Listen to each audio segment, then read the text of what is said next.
يعني في واحد مراته كوت 20 حاجة، هو بيقول لها ايه ما اي حد يعرف يكوي، ده ما كواش. من عجائب تربية الملوك بنت الملك فاروق أميرة فريال دي كانت عايشة في سويسرا، ما اعرفش ماتت قريب ولا عايشة، عملوا معاها لقاء في سويسرا، مذيع مصري، فبيقول لها حضرتك عندك خدامة هنا وبتاع، قالت له لا.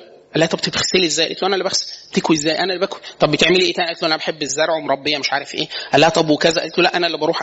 فقال لها ليه؟ قالت له انا قدرتي الماديه مش يعني مش عاليه فاجيب خدامه ليه؟ قال لها طب وحضرتك تعرفي تعملي ده؟ عندي بنت ملك. قالت له طبعا. وهنا بقى الضابط، قالت له احنا في البيت الملكي جزء من بروتوكول القصر ان كل الصبيان والفتيات بيعلموا كل الاشياء اللي هيطلبوها من الخدم. يعني بنت هتقول ايه؟ هتجيب حد من الخدم القصر وتقول له كوي لي حاجه، فهي لازم تتعلم المكوى. هتطلب حد يزرع لها حاجه، لازم تتعلم الزراعه. ليه؟ عشان هي تبقى متخيله اللي بتأمر بيه ايه هو ايه بالظبط. يعني في واحد يقول له واحد ايه، قوم اكولنا 15 بدله و19 بنطلون هو ايه ده؟ ده مجهود شاق جدا.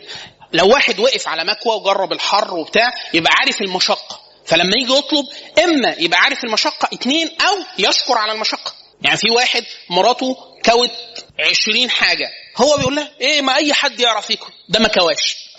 ده ما كواش قبل كده. ليه؟ ده اصلا هيجيله الم في القطنيه الظهر.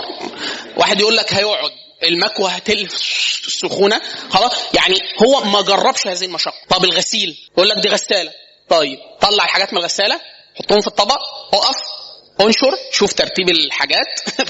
جربت ده؟ لا. جربت ان المشابك تقع منك في الشارع وتزعل عليها؟ لا. خلاص يبقى انت ما تعرفش حاجه لسه. الشعور بتاع فقدان المشبك ما جالكش، ما تعرفش. هو انت عارف مشقه الشيء التفصيليه؟ لا مش عارف، يبقى خلاص اقعد على جنب.